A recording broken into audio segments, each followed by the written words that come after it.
ये माना जाता है कि आध्यात्म उनके लिए है जिनकी उम्र 72 साल से ज़्यादा है। यहाँ थोड़े ही उम्मीदवार हैं।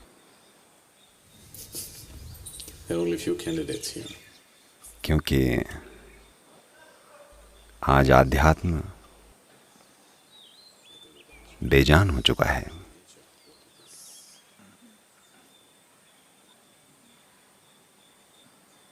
पर साथ ही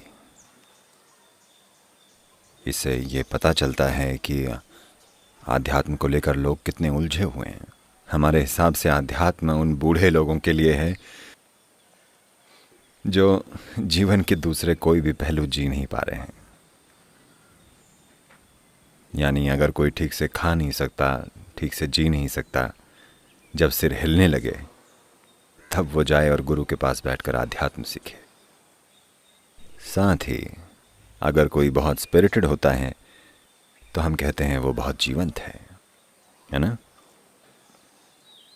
तो अगर स्पिरिटेड होना जीवंतता है तो स्पिरिचुअल लोगों में ज़बरदस्त जीवंतता होनी चाहिए, है ना? पर दुर्भाग्य से इसकी प्रस्तुति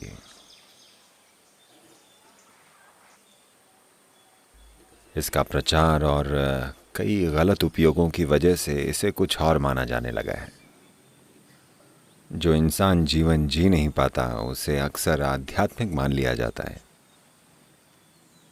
जो खाना पचा नहीं पाता वो वैसे भी नहीं खाएगा। अगर कोई 3 दिन न खाए तो उसे आध्यात्मिक मान लिया जाता है। असल में अगर किसी का खान पान, पहनावा और रहन सहन अच्छा नहीं है तो उसे आध्यात्मिक मानते हैं। आमतौर पर लोग यही समझते हैं। तो हमें आध्यात्मिकता शब्द छोड़ देना चाहिए। आप सभी ये सोचना छोड़ दें कि मैं आध्यात्म के मार्ग पर हूं। दुनिया में ऐसा कोई इंसान नहीं है जिसे जीवन में रुचि ना हो, है ना? अगर अभी जीवन अच्छा नहीं चल रहा हो तो वो कहता है मुझे रुचि नहीं है। पर अगर जीवन थोड़ा अच्छा हो जाए तो उसे रुचि हो जाती है ना? है ना? अगर चीज़ें बिगड़ जाएं तो उससे रुचि नहीं होगी, पर कल थोड़ी आशा दिखने लगे, ज़रा सी चीज़ें बेहतर हुई नहीं कि अचानक उसकी रुचि जाग जाएगी। तो वैसे भी आपकी ज़िंदगी में रुचि तो है,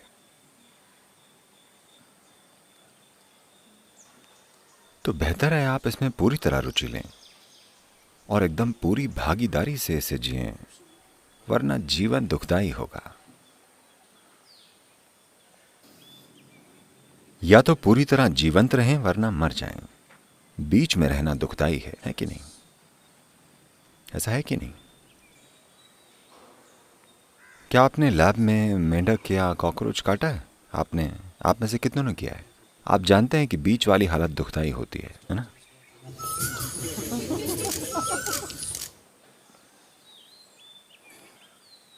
एक हिस्सा काम करे और दूसरा न करे, ये बड़ा दुखदाई होता है। तो आप पूरी तरह से जीवंत हो जाने के लिए जीवन के दुखदाई हो जाने का इंतज़ार मत कीजिए। आध्यात्मिक प्रक्रिया यानी आपके अंदर हर चीज़ बिल्कुल जीवंत है। आप न केवल शारीरिक आयाम बल्कि जीवन के सभी आयामों में जीवंत हैं, धधक रहे हैं।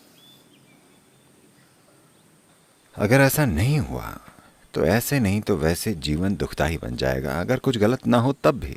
असल में जब सब कुछ ठीक हो तो ज़्यादा तकलीफ होगी, न कि तब जब कुछ गलत हो। क्योंकि अगर कुछ गलत होगा तो आप उसे ठीक करने के लिए जूझेंगे, आप इसमें व्यस्त रहेंगे। अगर आपके जीवन में सब कुछ बिल्कुल ठीक हो तो आप और ज़्यादा दुखी होते हैं उसकी तुलना में जब कुछ गलत हो। क्या आपने कभी देखा है? जब सब कुछ ठीक हो तो लोग ज़्यादा दुखी रहते हैं। कुछ कमी हो तो कम से कम एक चुनौती होती है, आप उसे ठीक करना चाहते हैं। अगर लोगों की ज़िंदगी में सब कुछ ठीक हो जाए तो अधिकतर लोगों को मानसिक बीमारी हो जाएगी। सच में उनकी ज़िंदगी का हर पहलू अगर ठीक करके दे दिया जाए तो 70-80% लोगों को मानसिक बीमारी हो जाएगी। अभी वो स्वस्थ इसलिए हैं क्योंकि वो किसी चीज़ के लिए संघर्ष कर रहे हैं, उनके पास कोई उद्देश्य है, ये जीवन के प्रति रुचि कम तब होती है जब आपकी ऊर्जा कम हो जाए। तब ये महसूस होगा कि बस इतना काफ़ी है, बस बस। पर थोड़ी सी ऊर्जा जगी नहीं कि फिर से रुचि बढ़ जाती है। जब जीवन के कुछ ही हिस्से जीवित हो और आप इसे बाहरी मदद के जुगाड़ से ठीक करने की कोशिश करें तो जीवन ऐसा ही होगा। आज अगर कोई बाहरी जुगाड़ ढह जाए तो आप मर जाना चाहेंगे, क्योंकि आधा जीना बहुत ही ज़्यादा मुश्किल होता है। ये बहुत दुखदाई होता है। केवल आपका शरीर और मन का बस एक हिस्सा जिंदा है। ज़्यादातर लोग बस ऐसे ही जी रहे हैं। आध्यात्मिक होना यानी आप में हर चीज़ जीवंत है, एकदम जीवंत। आप जीने या मर जाने का कोई चुनाव नहीं होता। क्या मैं जीऊँ, क्या मैं रहूँ या ना रहूँ, मैं रहूँ या ना रहूँ, इसे बड़ा बुद्धिमानी का प्रश्न समझा जाता रहा है। मेरे लिए ये हमेशा सबसे मूर्खतापूर्ण सवाल है। जिसने जिंदगी का स्वाद ही नहीं चखा है, जिसने सिर्फ विचारों में ही जीवन को जाना है, सिर्फ उसी के दिमाग में ऐसे प्रश्न आएंगे। अगर आप बिल्कुल जीवंत रहें, मैं रहूं या ना रहूं कभी मन में आएगा ही नहीं, क्योंकि आप हर हालत में बस रहेंगे। अगर आप हुगली नदी में कूद भी जाएं तब भी आप रहेंगे। तो आध्यात्मिक प्रक्रिया मरे हुए या मरते हुओं के लिए नहीं है, ये जीवित लोगों के लिए है, जो पूरी तरह से जीवंत रहना चाहते हैं, बिल्कुल जीवंत, अपने अस्तित्व के हर आयाम में जीवंत। अगर ऐसा नहीं होता तो जिंदगी आपको अलग अलग तरीकों से तकलीफ देगी। चाहे आप कुछ भी ठीक करें, कोई फर्क नहीं पड़ता। चाहे आप अपनी आर्थिक स्थिति ठीक करें, चाहे आपने अपने रिश्तों का इंश्योरेंस कराया हो, वैसे भी इंश्योरेंस वाले रिश्ते हमेशा परेशानी ही देते हैं। जिंदगी में चाहे आप जो भी ठीक करें, जिंदगी कष्ट ही देगी, क्योंकि आप आधे जीवित हैं। तो संसार में ये विचार हटाना होगा कि आध्यात्म मरते हुए लोगों के लिए है, ये जीवित लोगों के लिए है। कोई मर नहीं रहा है, सब जी रहे हैं।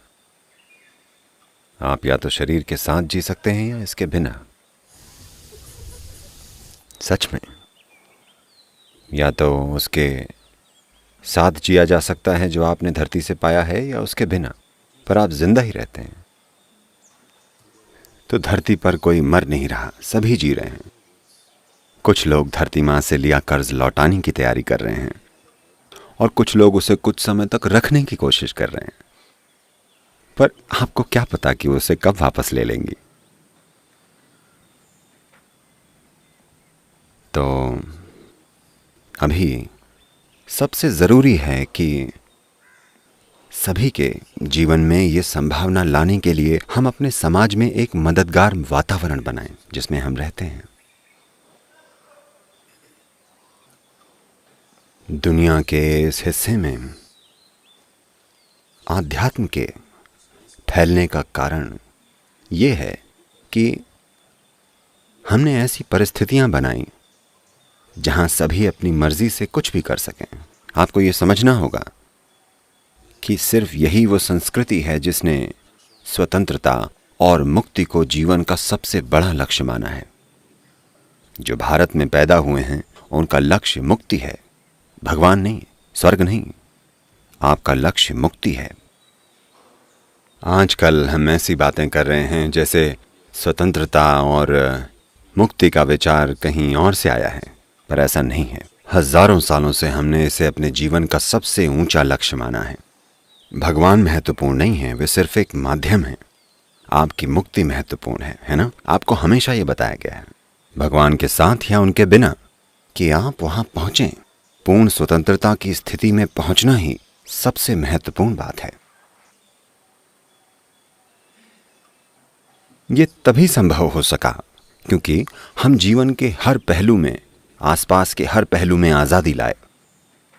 यानी लोग अपनी मर्जी से चीजें करके भी इस समाज में रह सकते थे। भारत के किसान अपने हल की पूजा कर सकते थे, ये ठीक है। यहाँ के लोहार अपने औजार की पूजा कर सकते हैं, ये ठीक है। आप माँ को प्यार करते हैं, अपनी माँ की पूजा कर सकते हैं, ये भी ठीक है। जो अपनी पत्नी या बच्चों को चाहते हैं वे अपनी पत्नी या बच्चों की पूजा कर सकते हैं, वो भी ठीक है। आप माली हैं और आपको पेड़ पसंद हैं, आप पेड़ों की पूजा कर सकते हैं, वो भी ठीक है। या आपको कोई देवी देवता पसंद नहीं, आप अपने देवी देवता खुद बना सकते हैं, कोई इसे गलत नहीं मानता। There was never ever an idea of somebody being a heretic in the society. Bharat के समाज में कभी किसी को विदर्भी नहीं माना जाता था। आस्तिक, नास्तिक, पूजा करने वाले, सांप, गाय, हाथी, बंदर, पहाड़, पेड़, नदियाँ, जिसकी भी उन्होंने पूजा की या पूजा नहीं भी की, उन सभी को इस समाज में आज़ादी से जीने की और अपने विचार, अपने भाव और अपने जीवन का अनुभव बांटने की आज़ादी थी। जब ऐसा माहौल बनाया जाएगा तभी आध्यात्मिक विकास होगा। तो अगर हमारे विचारों में, भावनाओं में, खुद को प्रकट करने के तरीके में और संबंधों में आज़ादी का भाव और ऐसी इच्छा नहीं है, तो कोई आध्यात्मिक प्रक्रिया नहीं हो सकती। लोग अपनी चेतना की खोज नहीं कर पाएंगे और उन्हें हमेशा मौजूदा किताब के नियमों के अनुसार ही जीना होगा। तो इस देश में ये बनाए रखना बहुत अधिक ज़रूरी है कि सभी आज़ादी से और अपनी मर्जी से चीज़ें करते हुए भी सभी के साथ रह पाएं। आपने दूसरे विश्व युद्ध के हिमलर का नाम सुना है? वो हिटलर का एक हिटमैन था। तो हिमलर एक छिपने की जगह पर गया जहां हिटलर के 8 हम शक्ल थे। 8 लोग जो बिल्कुल हिटलर जैसे थे, उन्हें हिटलर जैसा बर्ताव करने की ट्रेनिंग मिली थी हर तरह से। उन्होंने उनसे कहा, मेरे पास कुछ अच्छी और कुछ बुरी खबर है। उनसे हिटलर जैसा व्यवहार करना ज़रूरी था ताकि उनकी आदत पड़े। तो उन्होंने उन्हें सलाम करके कहा, उन्होंने कहा, फ्यूरर्स, कुछ अच्छी और कुछ बुरी खबर है। वे बोले, ठीक है, पहले अच्छी खबर।